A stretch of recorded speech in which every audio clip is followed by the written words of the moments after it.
Hello and welcome. I'm Brent Glass, Interim Executive Director of the National Building Museum.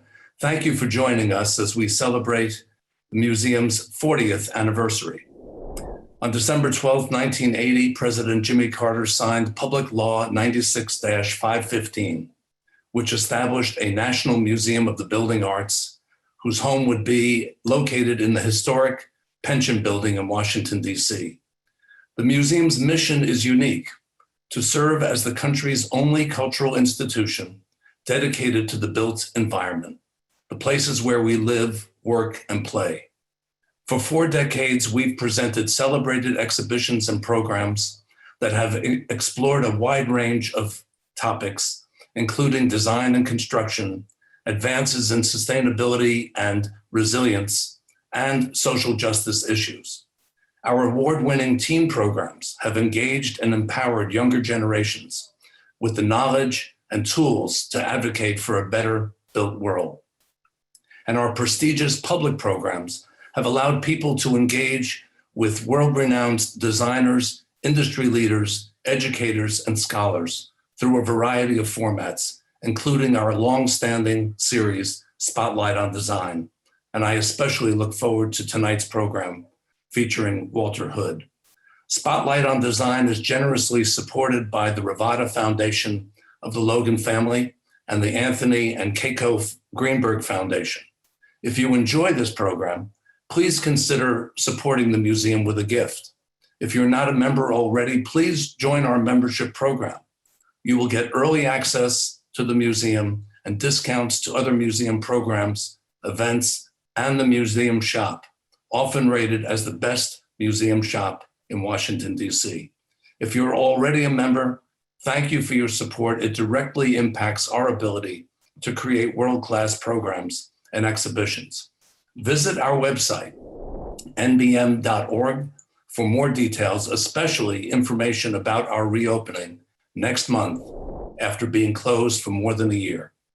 Now it is my pleasure to welcome Torey Carter-Conneen, Chief Executive Officer of the American Institute of Landscape Architects. Thank you, Brent, for that introduction, and thank you all for inviting me here tonight. I've come to ASLA at an inflection point, not just for the profession of landscape architecture, but for society as a collective. And when I meet someone new outside of the ASLA community and they tell me, and I tell them when I started in my new role and what I do, they often sigh and say, "Oh my gosh, you started that job in the middle of a pandemic, in the middle of racial reckoning and the countless other events and tragedies that consumed us all in 2020. I mean, their faces kind of say it all. You poor thing, that must have been so difficult to do." And it was. And 2021, quite frankly, picked up right where 2020 ended in many ways. But I've been called an optimist a time or two, and I see these challenges as a time of opportunity. One of the first opportunities I had that I was called upon to do at ASLA as their new CEO was to moderate the opening session of our virtual fall event, Revision ASLA. It was a discussion on racial inequality with none other than Mr. Walter Hood, who you'll be hearing from more tonight. He and Majora Carter, who also joined us for that talk, together created a rich discussion full of depth, authenticity, and inspiration. I think you'll understand what I mean when you hear Walter speak in just a few minutes. And I'm so proud to say that ASLA isn't just talking about racial equity, we're taking action. And just 2 weeks ago, we unveiled our Racial Equity Action Plan, which is a 5-point plan you can find online on our website at asla.org that formalizes ASLA's commitment to equity, diversity, and inclusion within the organization and the landscape architecture profession writ large. And now, I'd like to turn over to Maisie Hughes, who will introduce Walter and moderate this evening's discussion. Maisie is co-founder and treasurer of the Urban Studio, an interdisciplinary art and design collaborative, who is doing their own work to ensure that all people have the means to create healthy, vibrant, and just communities. Maisie, take it away.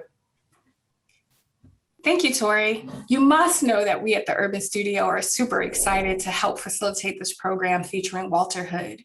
To the audience, Walter Hood is a renowned artist, architect, landscape architect, author, and professor. but to us at the Urban Studio, he's more like a professional hero. I remember being completely captivated by his work when I was in school for landscape architecture. His portfolio for me created an arsenal that I could use to contextualize and even confront Eurocentric history presented in the primary text for landscape architecture. For those of us who want to build landscapes that represent all people, Walter Hood's beautiful and inspired landscapes force visitors to remember the ugliness of America's origin stories and subsequent stories that have been systematically erased. And it was right here figuratively, but in real life at the National Building Museum when I first saw Walter Hood present on the main stage. Then he mentioned his own personal 20-year journey to become comfortable in his own skin. And it's unvarnished candor like that that helps to inspire honest, if uncomfortable, conversations about what it means to interpret and design landscapes from one's own cultural perspective when that perspective is not white. And at the same time, being deeply motivated to bring in all people into that experience through landscape. This is why we find so much inspiration in how he approaches his work as the founding principal and creative director of Hood Design Studio. And tonight, Walter Hood will describe how the elevation of neglected spaces in urban neighborhoods through landscape interventions into public art offers opportunities to address stories of marginalized communities. He will also share a bit about his wonderful new book, Black Landscapes Matter, a collection of essays co-authored with Grace Mitchell Tada, which acknowledges the widespread erasure of Black geographies and cultural landscapes and sheds important light on recognizing and honoring their significance.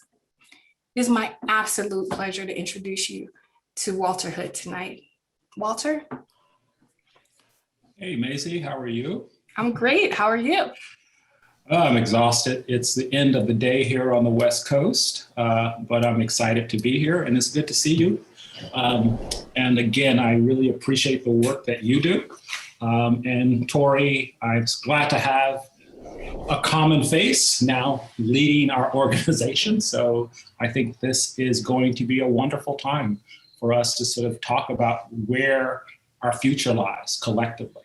Well, as Maisie said, again, first of all, I'd like to thank the Building Museum for having me again. It's one of my special places in DC. I have a fondness for it, and the Smithsonian, the American History Museum as well. Tonight, I'd like to sort of spend some time talking about the work at Hood Design Studio. And as Maisie said, some of the work is within sort of cities and marginal spaces. But tonight, I want to sort of reflect on some other things. If you go to our website, Hood Design Studio, you kind of can see the breadth of the work. But tonight I want to start out with a few stories, a few recent stories that might help convey how I think design is central to how we kind of think about our world. This first example is in Santa Monica, California. And it's a project that I've been working on for about 6 years. It's a public art project and it's a landmark piece for the Santa Monica Metro. And I entitled the piece Santa Monica Tears. In St. Monica, I did some research and I was intrigued by the saints in LA. And on the way to developing this piece, I had a conversation with one of the Tonga, the Aboriginal elders in the area. And as I told her about my way I was thinking about creating this piece that was about the lost sandstone bluffs here and how the Spaniards came and Santa Monica wept, created this garden. She gave me this alternative story of the crying stone. And so we renamed the piece. So the name of the piece is The Crying Stone, St. Monica Tears. And it talks about this kind of duality, right? And how we might have conversations with our past, but also the future. The piece really takes this material, which I call this material that's alive, and it tries to create a narrative of a lost landscape, but also a lost culture.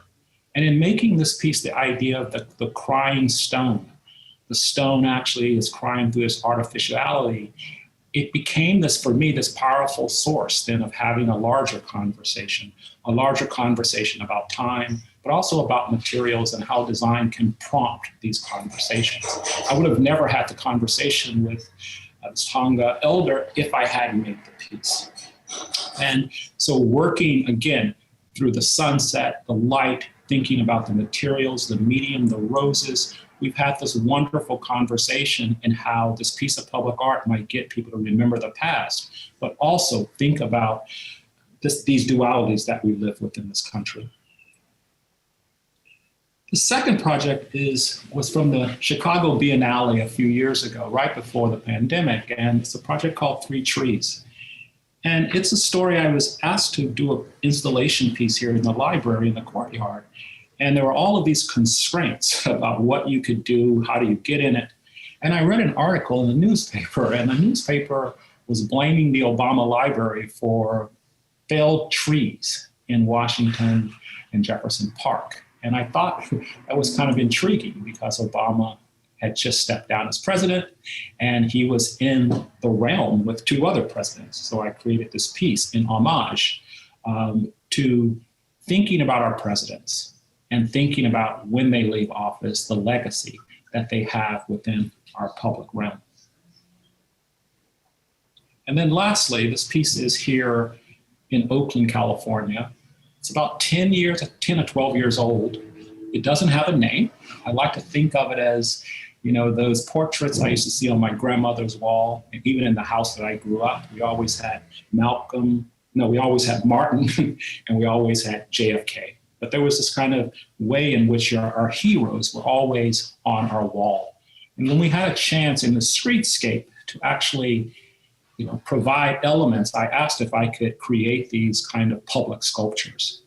And they were created, and we basically used the street signs, and we put our heroes across the street. And I share the story because a young man at a conference that I was at, he stood up and he said, when I was lecturing, he said, I didn't know you did this piece. And I go to San Francisco every day.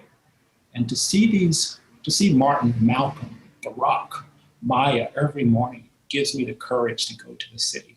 And every day when I come home at sunset, they're ablaze, and it gives me this peace. And it made me kind of think about, how the work, again, can inspire, but how the work can also validate. And so this has been the journey of good design. Even though we work in a lot of different realms, underneath all of the work is this story that's trying to get out. And in the past year, I've had a chance to kind of think about this with the publishing of Black Landscapes Matter. And just to sort of note, the book was not written for what I call the George Floyd moment. The book came together back when Mac Brown was murdered on the streets. And we had a conference here at UC Berkeley. And I wanted to bring people together to talk about, how do we change that semiotic, that background? Because every time I was hearing, one of us being murdered in the streets, the semiotic was always the same. They were leaving the liquor store. You were walking down the middle of the street. There's always this kind of barrenness to the context.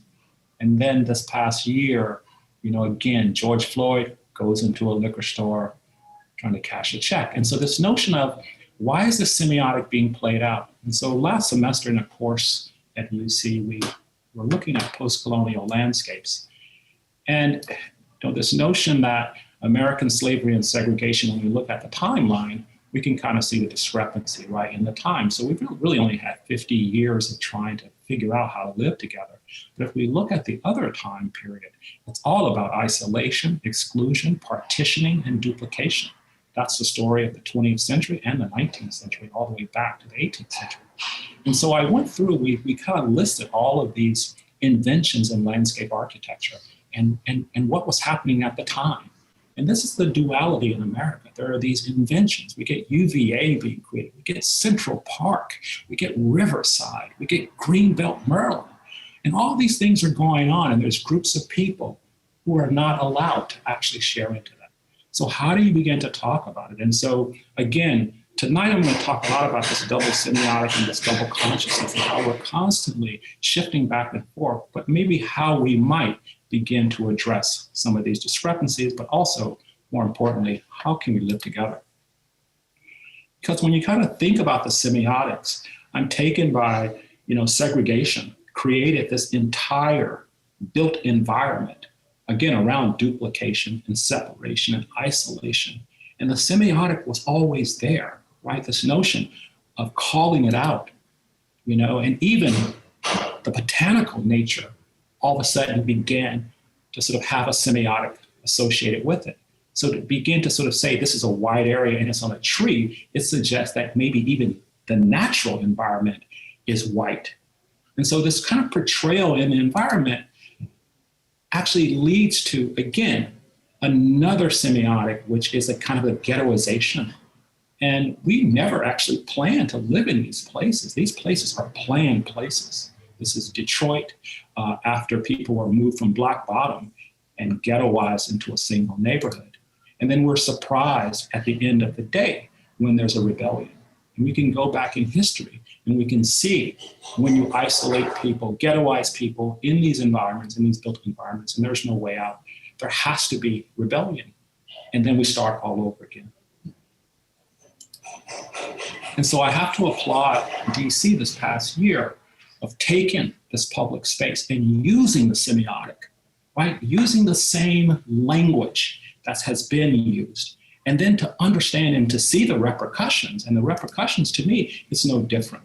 If we lived 100+ years through this semiotical whiteness that's portrayed out in the environments, why is it such a leap for people to sort of understand, right, Blackness and to be aware of Blackness in the public realm? I'm going to show you a few projects that might give us a pathway or a way just to begin to talk about this. And the first one is located in Washington, D.C. at the Tidal Basin. We were asked along with about a half dozen other landscape architectural firms to look at the Tidal Basin and some of the ecological issues surrounding the Tidal Basin. And immediately, my studio, we wanted to do something different because we didn't want to just fix it, right? We didn't want to fix DC because DC is actual fiction, but we wanted to tell the truth. We wanted to let the waters be free. We wanted to actually think about invention, but we actually wanted to sort of recapitulate and see the landscape anew. And so we set out to just basically tell a few stories, these speculative futures. And I didn't want to make a landscape and say, oh, we fixed the landscape. I wanted to kind of maybe suggest that people see and interpret landscapes in different ways. And so our first landscape was a school field trip that we portrayed. Kids coming to the Tidal Basin and actually having an experience in a new invention, which is a kind of a floating wetland, and then being introduced in a very different way, which might be different, for an African-American family who's coming to DC for a family reunion. They don't start in the Tidal Basin, they actually start over in Arlington. They start in Knock, and they make this diasporous travel across the bridge over to Theodore Roosevelt Island, into Georgetown, into places where we have a story, but those stories have yet to be told. Or even the National Park Service, where I started my career, that invention was key when I worked there. The Denver Service Center, we actually looked to actually make new things and to be excited about it. So these new wetlands, when the city floods, the Park Service is just overjoyed that all of a sudden now there's a new task at hand. And then lastly, thinking about cultural expression, I think we had a Southeast Asian family, a Latino family coming in the dead of winter when the cherries were forced to bloom. But again, trying to suggest that maybe we need multiple narratives to places. There's not a single narrative. And if we went through the 19th and 20th century looking at things through a single frame, maybe if we had more a multiplicitous frame in which to look, our world could look different and we could have these conversations. A project close to home is John Robertson Jr. Town Square, and it's in Knock, Arlington. And John Robertson was this amazing community organizer, elder, who worked in a newspaper, and for 40 years, he basically was the heart of this community. He passed away in 2010. The town square that we're designing was recently named after him. But the story goes past Mr. Robinson, and it starts out really very early in Arlington Cemetery. And Arlington Cemetery is one of the first freedmen villages that was created. And the freedmen's villages were for free blacks or contraband places for them to sort of live after the emancipation. And if you're interested, the stories are pretty remarkable of how Washington, D.C., at the plantation, where Arlington Cemetery is today, there was an entire freedmen's village that was created for a generation of free people. But as we were working on the project, I was very intrigued by this notion, again, the semiotic of freed. Not freemen, it's freed, F-R-E-E-D. And this notion that, many people came to this country for freedom, but it's people who look like me who were freed, which suggests someone else was there who said, you can go now. And that old adage, don't look back, something might be gaining on you, might be tied, to ideas about if they let me go, maybe they can bring me back. And I was intrigued, again, how do you use a semiotic, again, to begin to push at some of these narratives? And we did all this research on who was called freedmen, who were called freed women, and how this was celebrated. And at the end of the day, there are these signs that have been created by the government. And in a way, they don't have any power anymore because they just become these signs through a very typical symbol. So if you just looked at them, you would not be intrigued, right, to understand the pedagogy behind the name. And so with that in mind, working with the community, working with the County of Arlington, Angela Adams and others, we basically set out to try to understand Green Valley knock. And on the first day that we had a community meeting, one of the community people said, this is Green Valley, this is not knock. And so we got on a small van and traversed the entire area. And it was really about the diaspora from Arlington all the way, Arlington Cemetery, all the way to the county, and how people's generations of African Americans have lived in this landscape, but is slowly being eradicated as we speak.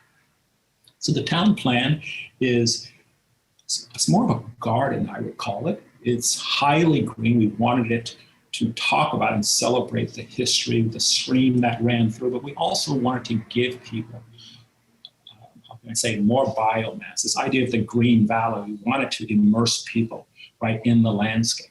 And so the landscape is heavily planted, but it also has a stage. It has areas for people to congregate, but it also has places for people to take refuge. And this notion that the landscape, the town center, can be a place of refuge as well. But it's a place where, all these things come together. And at the top of the hill, there's a sentinel. And the sentinel goes back to that semiotic, freed. And freed is this symbol that's vertical. It's gilded, and it speaks about, again, that past, but it takes that word and turns it literally on its side, on its head, and it creates this new symbol. And as we were presenting it to the community, what was really interesting was the conversations that then came through those conversations. Do we talk about the early freed people? How do we celebrate them? We wanted to think about badges, how slaves used to be identified. And then we wanted to sort of read knock in the different incarnations of the name. And so at the end of the day, the different names that the community has had will be on the piece, as well as the different symbols that evoke that past diaspora. I think it's 40 feet tall. It sits on a base. It's gilded and lit. And so within this kind of bucolic landscape, this symbol will serve as a reminder that we didn't come here free. We were actually freed. And in the end, as we've started to make it, it became much more almost like an akente cloth that's vertical, that's created of these smaller things that add up to a larger thing. Hopefully we'll be open this fall, I'm hoping. This next project is in northern Florida, La Villa. And it's a project that I didn't know much about, but I knew a lot about a couple of my ancestors who are from there, James Weldon Johnson and John Johnson. I know these two very early in my life by not only lift every voice and sing, but the poem, The Creation. And I remember having to learn The Creation in the 3rd grade, and God stepped out in space. He looked around and said, I'm lonely, I'll make me a world. As far as the eye of God could see, darkness covered everything, blacker than 100 midnights down in a cypress swamp. And this is the morphology of that neighborhood, which during Reconstruction, evidently Jacksonville was the end of the road on the train south. And this is where the Jackson brothers really cut their teeth in these flop houses, in this highly dense shotgun-oriented community. But as you see on the right-hand side, like most of our communities, by mid-century, in the 20th century, most of La Villa was gone. And so we got really intrigued. We were asked to come in and look at the homestead of the Johnson brothers, which is a vacant field now. And through the Sanborn maps, we located the dwellings. But we started looking at the larger neighborhood, and I started being more interested in, again, how the neighborhood that's been erased, is there anything still left? Like there was a colored waiting room in the train station. The Johnson brothers lived 2 blocks away. The father was a preacher, and there were stories that next to, there was a thing called the Line. This is like 200, I want to say 200 brothels. And this was the places where the flop houses, people played music. But then next to that was this amazing commercial strip that took you up Davis Street that led you to the Ritz and the Great Black Way. And the Great Black Way were these commercial districts in Harlem, in LA, Chicago, and St. Louis. There were places that we made great. And of course, they were Jim Crow or segregated neighborhoods. But today, a lot of these things are gone. And so our client allowed us to create this larger, what we're calling a heritage plan, where Lift Every Voice and Sing Park will be stage 1. The colored waiting room is an installation that we're doing, but then going through the line and trying to bring this neighborhood, the past, to the forefront, and then allow the future to build upon that erasure. The park is, again, right now it's a vacant parcel. We decided that what we wanted to do was take an existing shotgun house that exists 6 blocks away and bring it actually to the site. And we really believe that within these dwellings that are set aside and fallow, that the ghosts of the neighborhoods are still there. So by bringing it to the site, all of a sudden the site then has this identity discharged. And through the program, really thinking about how this new shotgun house, again, that's been here for 100 years, can actually now begin to serve an amphitheater and a garden, but it could actually become a vessel, again, in which we exhume the past into the future. And so looking up, you see the shotgun house, literally you are being used for tapestry, for the creation song, and a poem on one side, and the performance space on the other. Looking from the opposite end, you see a tilted piece of lawn, and when it's lifted, lift every voice and sing, the words are placed out into an infinity fountain, a reflective surface. And so you have these 2 different experiences as you relate to one from the other. And the gardens actually bring you in, and they try to tell this rich story of art and culture, but also begins to suggest there could be this new verdant future. And there's a poet's walk. As you walk along, you can read the poetry before you arrive at the new housing. And then on a summer day, you can sit and the shotgun opens up. It opens itself up and the music bellows back out into this new space. We're currently in construction drawings here, and hopefully this project will break ground in a year. Located in Virginia, near the home of Jefferson and the University of Virginia, about a decade ago, we had the pleasure of working on the South Lawn, which was an extension of Jefferson's lawn out into the neighborhood of Canada. And here, bodies were found that were interned, and they belonged to a free Black woman, Kitty Foster, and her descendants. And we were asked to create a commemorative piece for this. And this is one of the first commemorative pieces that we've done that looks to the past, but also suggests that it's trying to create a contemporary space in which we can remember. And so here we use this idea of the shadow catcher, a place where light and shadow can merge together to create this portal between the this life and the afterlife. And it's based on this idea of flash of the spirit, the notion that with the light, spirits have, right, this way, one, of breaking away, which you might see in bottle trees, but also with light and shadow of coming together. And here we've tried to keep the remains in this kind of sacred trough on one side. And what's really wonderful is the space is really about the body. So when you arrive at the space, you look up or you look down. And that's the ritual, right, that we want to pay homage to Kitty Foster and her descendants. And when there's no light, there's a solemn space to be in, and the light awakens the space. And here we've tried to, again, reimagine where certain things were in the landscape, and particularly in the burial ground, really, again, trying to pay homage to those who were interned through a ritual of researching the cemeteries and how, again, those historic cemeteries actually have a sculptural quality to them because the bodies have decomposed and the ground that begins to suggest this action.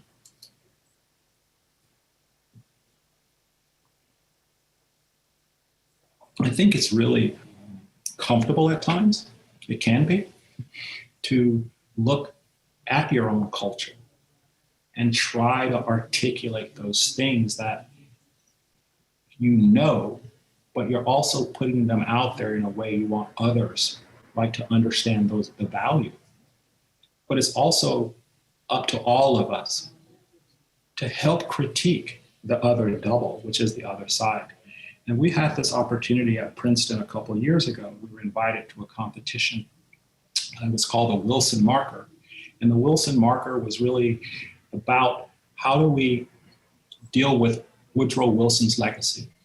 The students at Princeton, the Black students at Princeton, went to the president's office and demanded that Woodrow Wilson's name be removed from the School of Public Policy. And of course, a few years ago, we can't do this. The trustees thus gave money. It was a competition. 3 artists, architects were selected. Competition was held, and we won the competition. Our competition entry was called Double Sights. On the day of the opening of the project, this is the grand opening. And the students still wanted the name off the building. But in researching Wilson, it was very clear that this white racial frame existed of a privileged person who had to be critiqued to do the right thing. And in many cases, he did it. But his legacy, as we know it, the creation of the LNS system for the colleges, we also know about international relationships, but there was also this other side. So we chose Du Bois as a way to critique Wilson because he was one of his contemporaries. But more importantly, I wanted to use this idea of the double consciousness, knowing the privileged don't have a double consciousness. They don't have to think, but what if I could give him this consciousness? So the piece is metaphorical in that way. We are located in the main square of Princeton next to the Fountain of Freedom and the Rothschild trees. And the concept is very simple. There are these square that's cut along the diagonal. One is black, one's white. The black is supporting the white. Now, for me, that could be enough just in itself, sort of speaking to that history. But also, we wanted to speak to the words, right? The words of the time. And so beneath the apex, where you cut the square, you get the wider dimension. And in this dimension, on the inside, which one could think metaphorically is like the inside just opening up Wilson, his detractors are more present than his actual words. It sits about 39 feet within the plaza itself, and it takes the space where a couple of the trees were placed. And for his contemporaries, we use their voices. Du Bois, we want to be treated as men. Woodley, the white people of this country, once sewed slave pins. Weldon Johnson, we pressed him for a promise to make a specific utterance against mob violence and lynching. and Trotter, have you a new freedom for white America and a new slavery for your African-American fellow citizens? And as we were making this project, which is within the last 4 years, it seemed that we were actually living in a contemporary space where I kept hearing people say, oh, he'll do the right thing. He'll get better. Oh, he'll come along. And he never did. And it kind of goes back, almost 100 years of that kind of privilege. And the quotes that we use for Wilson are placed on the outside. And so when you're in the space, again, the detractors and his contemporaries have the prominence as you look through to the fountains of freedom. And when the piece was put up, we used stone glass on both sides. It's a very reflective piece. So it kind of reflects its environment. In a way, it almost dissolves in space. And what's left are the images and the words, and the school is literally enmeshed in the piece.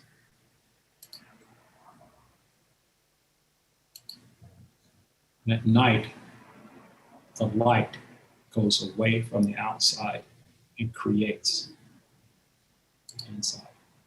And here you kind of see the faintness of Wilson's words against the boldness of the interior. And then the stainless and the lenticular provide that view, that lifting, that rising up, the force, hopefully, which is the future.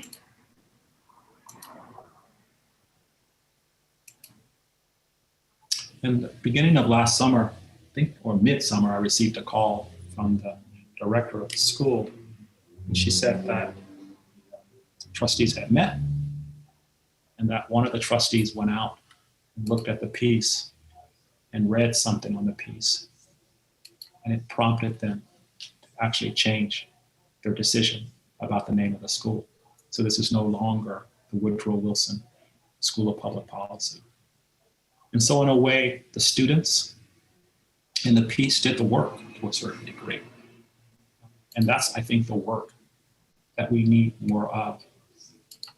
And I do believe that the built environment does have a place, right, in how we can talk about unity, but also talk about difference, and how we might talk about those things that are just really, really hard to talk about. And a lot of it is about ourselves and the ability, right, to put yourself in a space and be uncomfortable.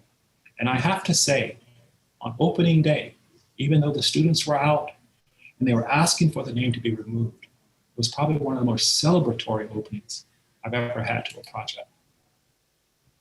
And so this idea of double sites, beginning to kind of script down, like that landscape, those meanings in the landscape, so that people can remember. So in a way, it's dealing with that past. So when you choose to look at a landscape where we know there are these ghosts of the past, we have to accept them. That might force us, right, to choose different directions and to inhabit spaces in a different way.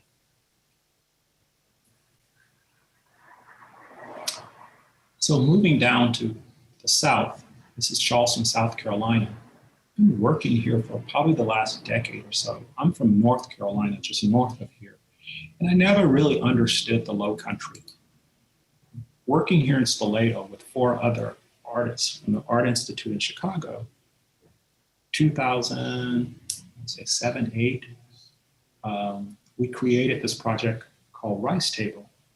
And it was really about looking at an area, a place, and really trying to understand the clarity of it, that Charleston is a wetland. But when you go there, what's celebrated is that genteel time, the southern life. And in a way, the swamps are not even thought about. When you look at that history, that's the history of our ancestors. And so a few years ago, Harry Cobb, who just passed away last year this time, of Pay Cobb and Freed, gave me a call and said, Walter, we're doing this important project. It's called the International African American Museum. And we really need you to come and work on it because we think, well, we know this project is all about landscape. And so I said, of course, Mr. Cobb, Harry is probably one of the preeminent architects of his time, along with Guy Nordetson, structural engineer. And what Harry was suggesting to me, along with Mayor Riley of Charleston, that this was going to be a new center for learning for individuals and families and groups to advance the understanding and appreciation of African history, and more particularly the Low Country. And so if you've been to Charleston, they call it the neck. It's this piece that extends down, and you have two rivers that come up the side. And there's this large harbor. And this is the place where we think about 40% of the African slave diaspora actually landed in this place. People were bought and sold here, but they also perished. It's also a few blocks from Mother Emanuel Church. This is where the massacre happened, where the 21-year-old young white guy from North Carolina drove down and killed, I'd say, a little less than a dozen people at prior service. It's also next to the aquarium, and it sits right on the harbor. It's a place that was lost. It's called Gadsden's Wharf. Like a lot of the history in this country, or at least our history, it's completely erased, built upon, and forgotten. When the museum was being proposed, the article came out about this exhuming of this place. And Harry had asked the mayor that this thing needed to be on the water. And by coincidence, these two forces came together. And so our site is actually a real site. It's almost like a burial ground. We know that our ancestors perished here. And we know that they're all hidden under this park. You can kind of see the person walking their dog here. There's two condos on either side. The red line marks where that line existed in the landscape. The archaeology was done, and sure enough, they found remnants of the wharf, the wood, and of the warehouse where the slaves were stored before they were sold. The building by Paycock Free is about as long as a football pitch, and it sits about 13 feet up off the ground. This is hurricane country, and so the zoning and the laws suggest that all buildings, all major things are risen, which reinforces what Harry had suggested, that the landscape, the ground plane, is the most important, and this is the place we should celebrate. We were asked to do a design for the landscape, and along the way, we were then asked to do a design of a memorial landscape that would be called a memorial to our ancestors. And a lot of these ideas come out of Toni Morrison's statement after she wrote Beloved, received the Pulitzer. She said, there's no place for me to go and sit in this country to hear my ancestors, to think about them. She says, there's no tree marked, there's no park, there's no square, there's no place, there's no port. And so here we wanted to really reinforce the idea that Morrison had, where she's placed these benches by the road in different places, but this is a place where you could come and actually think about those who came before us, those who were not free, those who were later freed, that create this hallowed ground. And so in the plan, what you're looking at, everything to the north is pretty verdant, and we're calling it a low country garden. It's also a place where the pump house for the city of Charleston is located. So during high waters, water is actually pumped out. And so in that area where we didn't build, it becomes a sweetgrass field. And the sweetgrass field, again, beckons back to when this was swampy and the grasses grew, and the gullah, the local African, could collect the grasses and then make the baskets. In this area now, most of the sweetgrass is gone because of development, particularly single family development, and it's moved further south. Next to that, we have these parterre gardens that are riffing on Middleton Place, which is a colonial garden about 15 miles away. And then these smaller gardens like the Stele Garden, where we're using inert materials like stone to talk about culture, and the Ethnobotanic Garden to talk about the plants that people brought with them. But most of the space is pretty much like the bottom of the sea. It's open, it's waiting for ritual. And to the south, there is the warehouse. And along the warehouse, there's a passageway that you go through. At night, we look at the spaces, like most of the spaces throughout Charleston. There will be no fences or walls around the space. It's like visiting a cemetery or an old historic garden in the city. You'll be able to move through quite freely. As you come in from the city, there's a set of primary dunes, again, that try to recall what that landscape might have felt like before hitting the edge. And as you make your way in and looking back, the dunes actually enclose you again to this field of tabby. And tabby is crust shales where they've been scooped off the Atlantic floor, and they actually come up from the ground and hold the columns, which are 2 meters wide. And then this is the view of the sweetgrass field that brings you in. You kind of see in the right-hand corner, the stainless steel band is where that original line is, and it gets marked all the way across. And some of the craft in the gardens, again, are built upon and thought about the hands of our ancestors, whether they're in some of the colonial gardens or some of the brickwork and some of the craft that you see throughout the city, like iron and stone.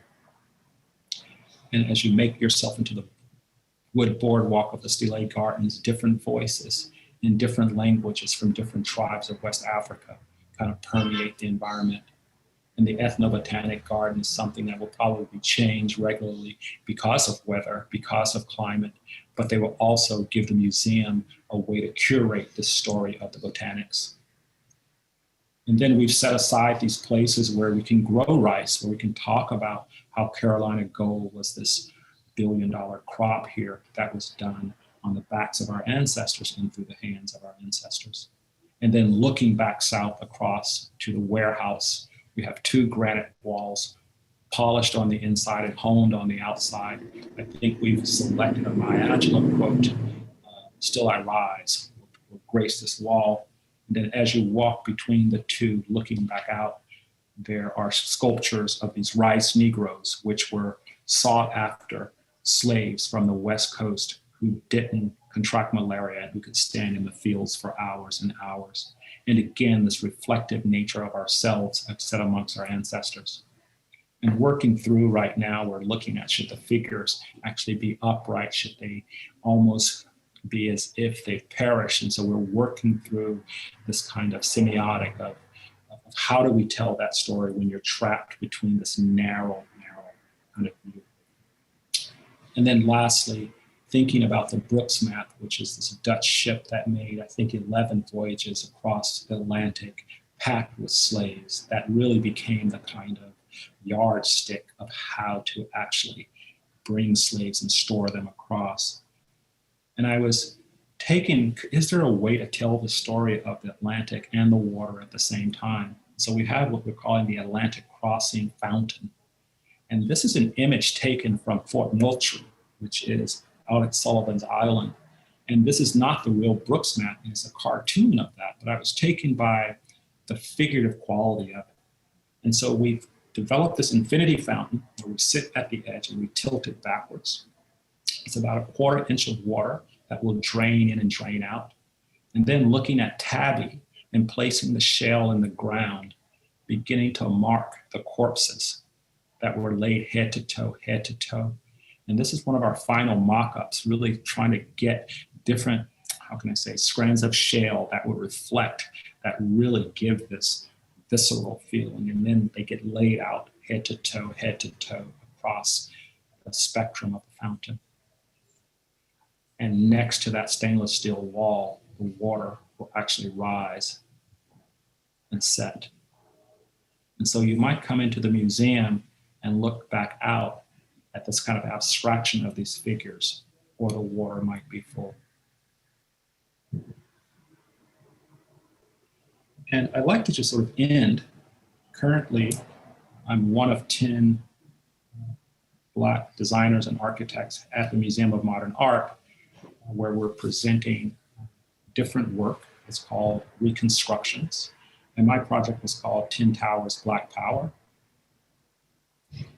And they really look at a 1 mile stretch of road along San Pablo in my hometown. And I was really intrigued by how to talk about redlined areas and how we can talk about architecture and the tower as a way not of identifying ourselves, but a way of improving our lives through the stories that we can tell.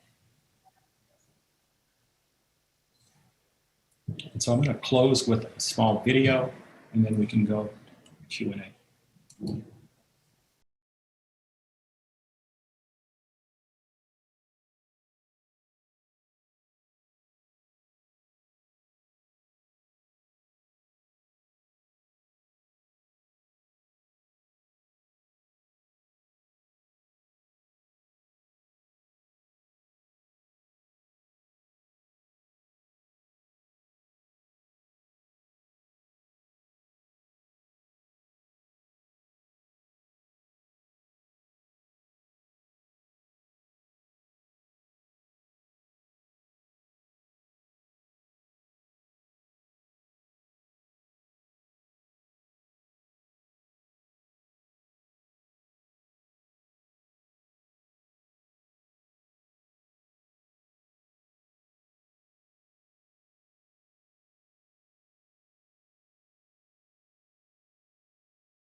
Amazing presentation, of course, and tons of questions in the Q&A.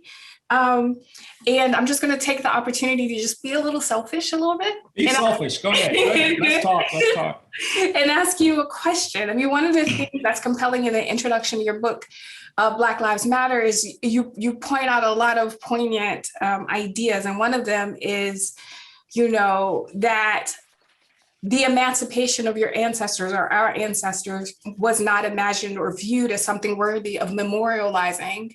And I was hoping that you could talk a little bit more about traditional landscape architecture and architecture, what people do decide to memorialize, and getting back to a comment that you mentioned briefly about Washington, DC, sort of where's the truth in what landscapes offer or convey in narrative, and where is it mostly just lies or sort of like, and how does your work address that or confront that?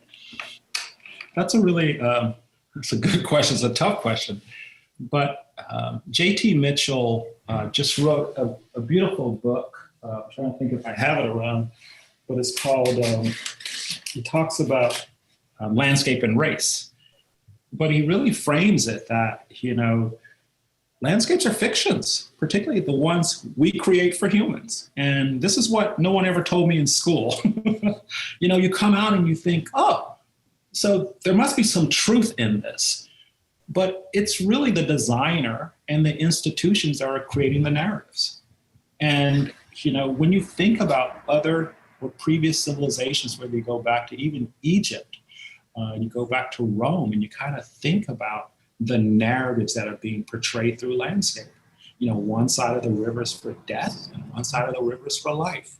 That's a powerful idea, right? And so looking across the Nile to these big things, they were about death, right? And so there was a way then to lead your life. If you go to the Southwest and you go to Taos Pueblo, it's the same thing. There's a river running through the Pueblo. One side of the river, right, is for the kids. When you get of a certain age, you cross the river. And so the landscape kind of imbues a lot of things about our identity. And I think the problem becomes when you're subjected to someone else's narratives. And this is colonialism, right? Colonialism has to come in and erase to bring this new entity through this fiction so that people can exist. And so I think that's the question that, you know, here in this country is there has been this kind of fiction that's been created. And how do we address the fiction? You know, and it's not to say that, you know, someone else's way in which they want to describe themselves is false. That's the way they want to do it. But you don't have to subject me to that. And we've never had that space right? That space to get our own narrative, right?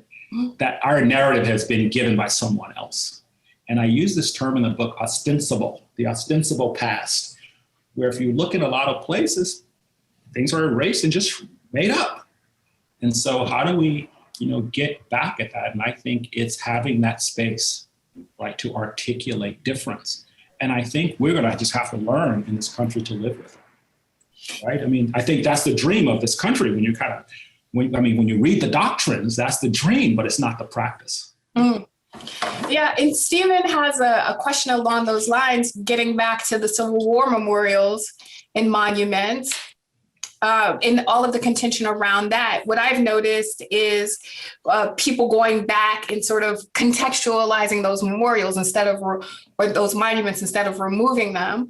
And so should we remove these monuments, or should we contextualize them, or is there a better way forward? How do we move forward with that? Well, I think every epoch, there are these moments. I think I write about this. There are these moments, like we were working, and I was lecturing about this last week. In 1998, 99, we were working in Macon, Georgia.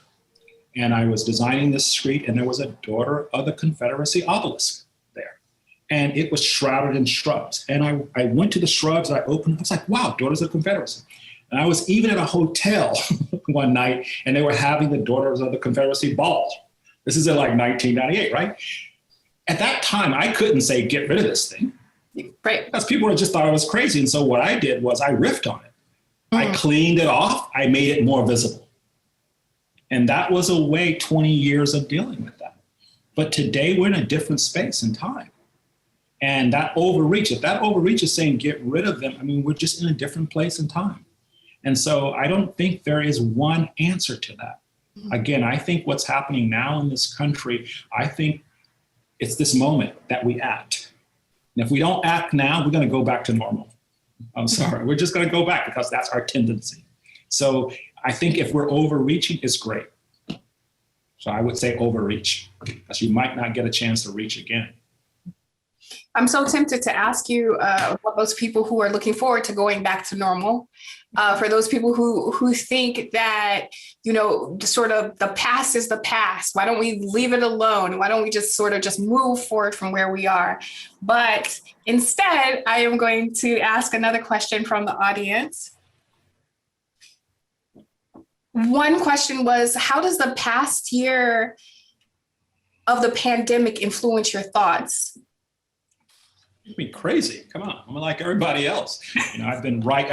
Actually, it's helped me. We were working on the MoMA exhibit. So in a way, we were talking about this, the collective. In making work during the summer, it was really, really tough. I don't think I've cried as much in a year as I've cried in a lifetime. Right? And so it's been a very emotional year for me, having to write, but starting out in one place and then having to just dive deep into post-colonialism, right? And it's that space, though, it's helped me see things a little clearer, of having, again, that space in the pandemic. And so, again, I think, we have a lot of work to do, but it seems like the last year has allowed a lot of people to open their ears. Right? And so I think there are these moments where we're finding opportunity, like the Lift Every Voice and Sing project that I gave. If the last year hadn't happened, we probably wouldn't have been able to take over the entire district. Like they probably just would have wanted this one little thing. And so I think in a lot of projects, we're kind of overreaching at this point. And I think it's a good thing. There's a question on like how you design based on your experience. I believe this is for my co-founder of the Urban Studio, Kendra Heisen, who's also an artist as well as a landscape architect. So she wants to know which comes first for you, or in your perspective, like is your sculptural kind of artistry what drives you when you're thinking through the design process, or is it more your landscape architecture practices or even your architecture practices that kind of help you come up with ideas? It's all of them. It's all of them. I mean, again, I've tried to I've tried to break down all of those kind of professional silos. And unfortunately, I had to like go to school and get degrees to do it. but that's the only way. You know, I found just in landscape architecture, I just found it too narrow. Architecture too narrow. Urban design too narrow. Art kind of allowed all of those things to kind of come together, and it just depends. And you know, I think this is one of the problems that we have. Because I was noticing when I was just doing landscape, it's like, oh, there's issue of poverty, there's issue of this. Oh, I can plant a tree and that'll solve it. So we just have to like recognize that sometimes the things that we do can't solve the problem. Right. And I think if we're truthful in that way, maybe we're then able to create these coalitions, right? That might help us, right? But I think this notion that, you know, every profession can deal with, right? I don't know if I again, community gardens solve every problem. I'm like, no. It's a bigger issue than a community garden, but that just becomes a thing. If it's your medium, then you use that medium. And I just think sometimes you have to say, it's not about a community garden. We need to get an architect in here and build real houses, right? We just need to sort of tell the truth in most cases. And sometimes it means you're not going to have a job, but you know, maybe you don't need the project anyway. So.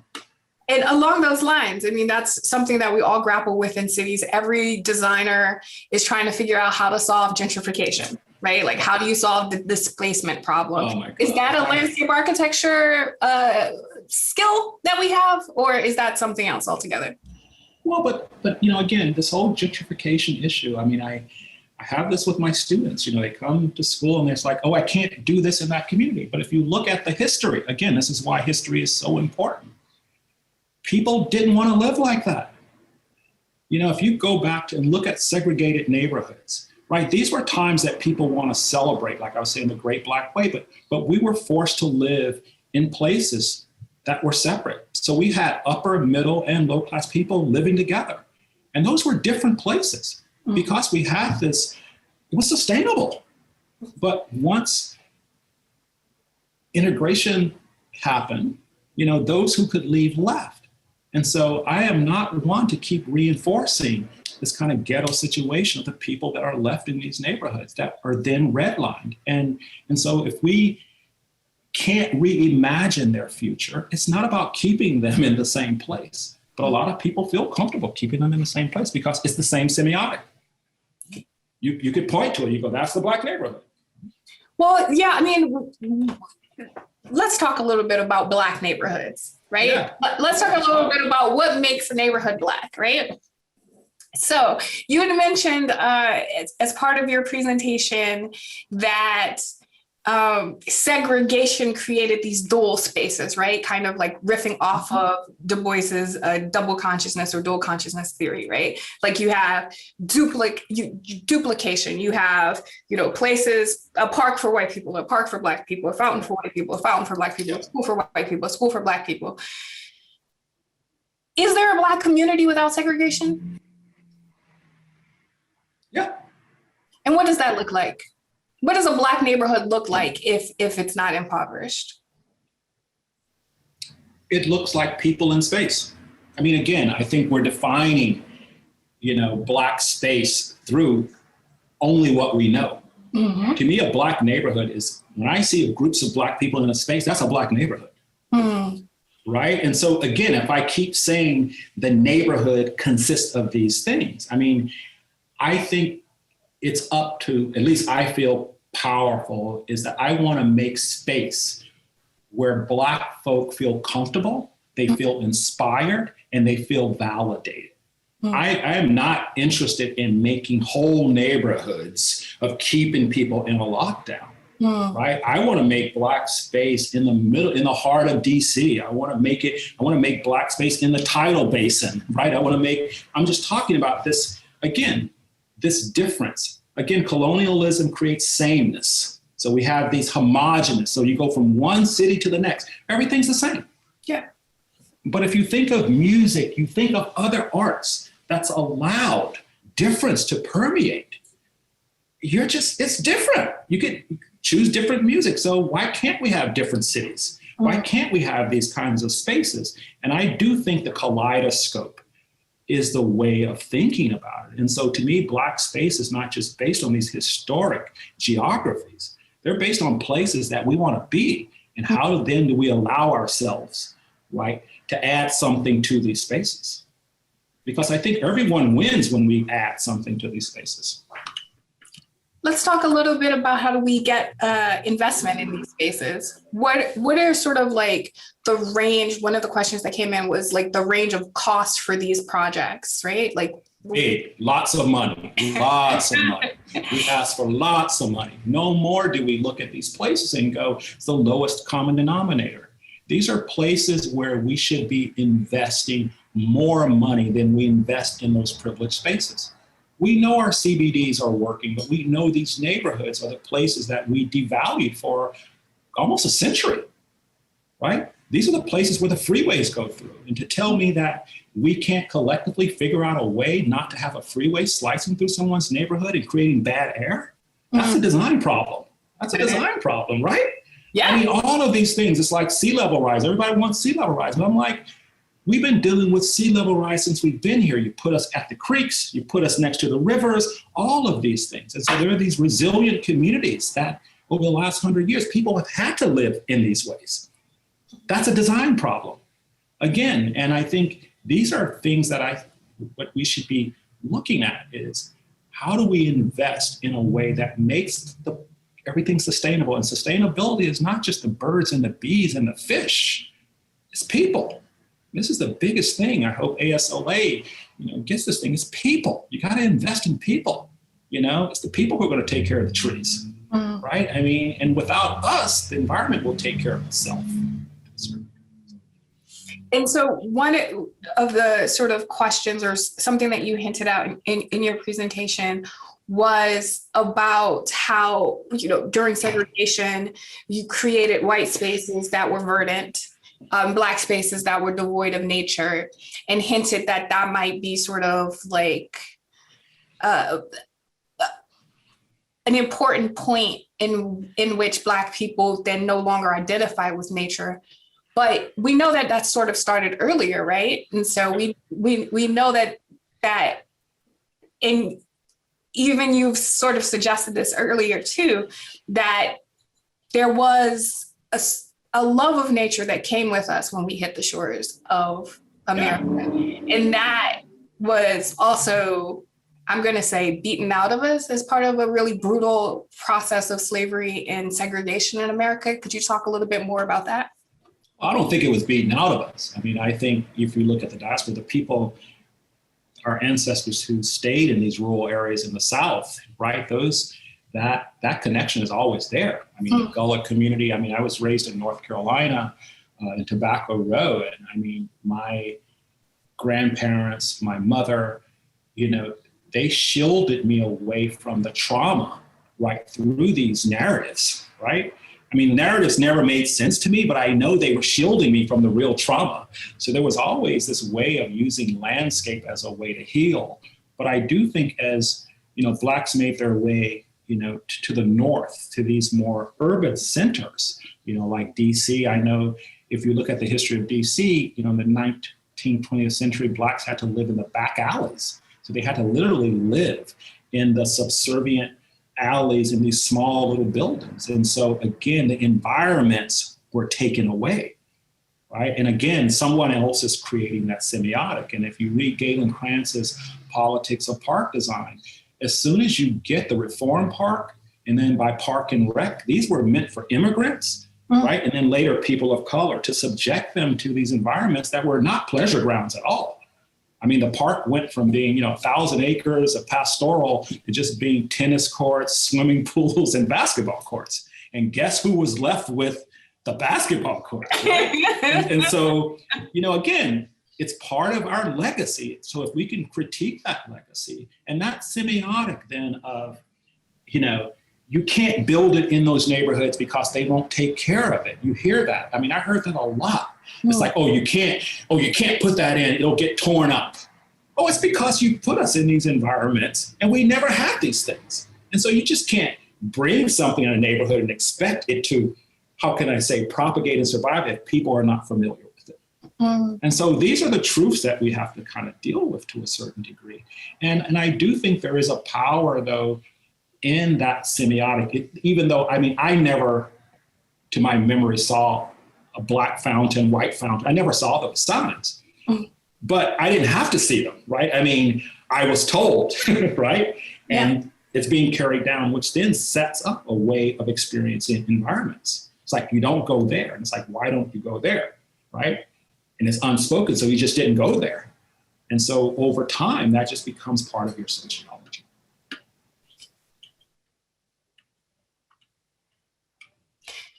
So we have a question as it relates to the Freed sculpture. Yeah, that's Deidre. Yeah. Yeah. Is that Deidre? Hey, Deidre, how are you doing? Can you talk more about why I incorporated Adinkra symbols? She's relating to the sculpture that I showed with Freed. And in the beginning, I had talked about listing all the early names of some of the early settlers in the areas that were from the burial grounds. And the community really, through our conversations, we started thinking about the other names, but community residents also wanted to actually have something that expressed the diaspora in relationship to Africa. So as part of the names of semiotic on the piece, we also have Adinkra symbols as well. And so through this kind of improvisational mesh, hopefully there will be this kind of new kind of articulation. And when I kind of spoke of the kente cloth, that kind of reinforces the kind of Africanisms, which I have to say, I was giving a lecture the other night and showing the 10 towers that I was showing. And one of the students was like, so these look like African blah, blah, blah, blah, blah. And it's like, I am not looking at any of those things, but in a way, the work, if I look at a lot of our work, it does have this kind of presence. And one of my clients the other day called it, God, what did he call it? He had a really beautiful name for it.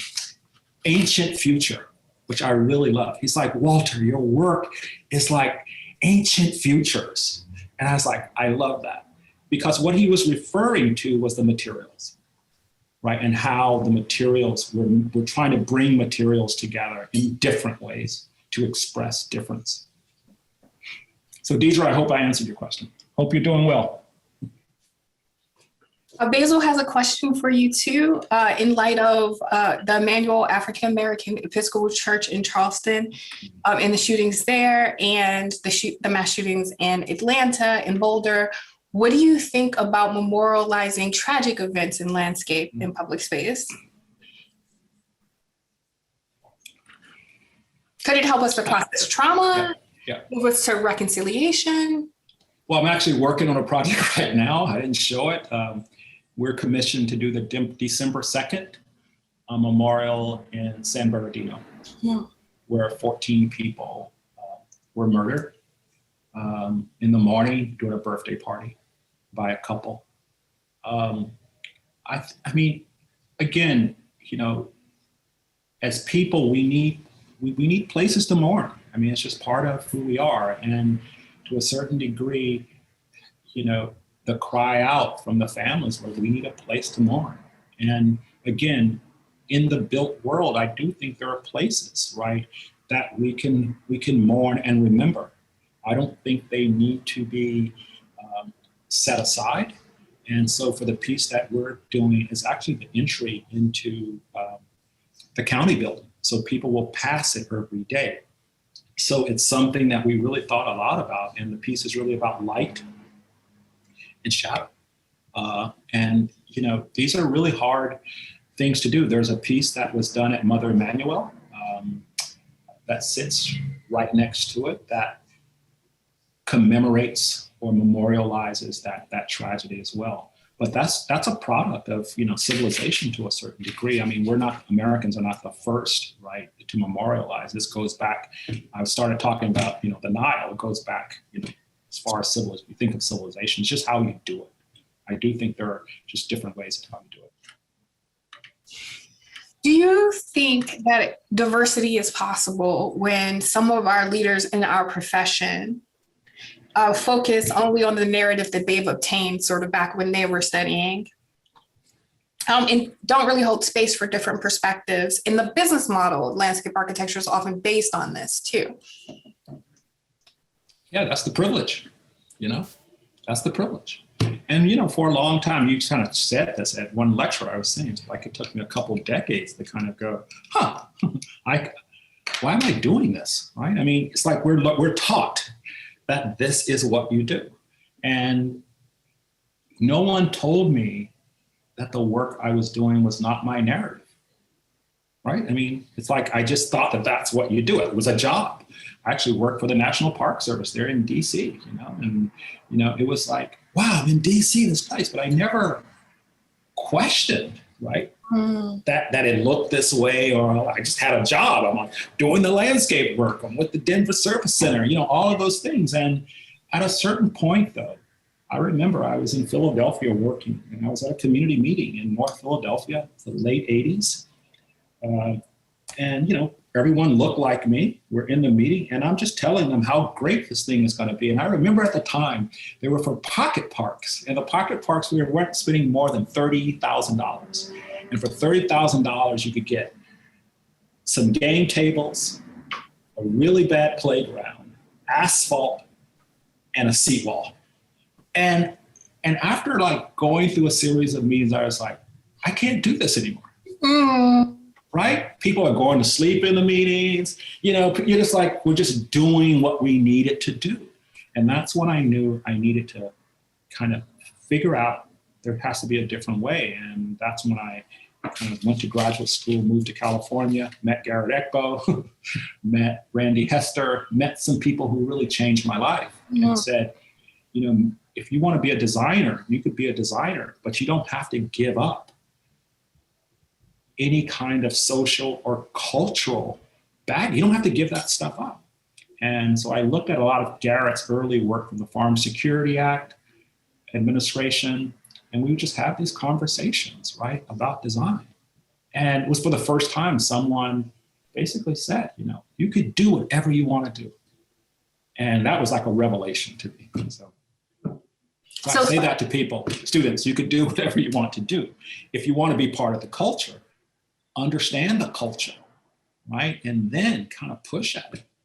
But if you want to be part of it, though, you have to understand what that means.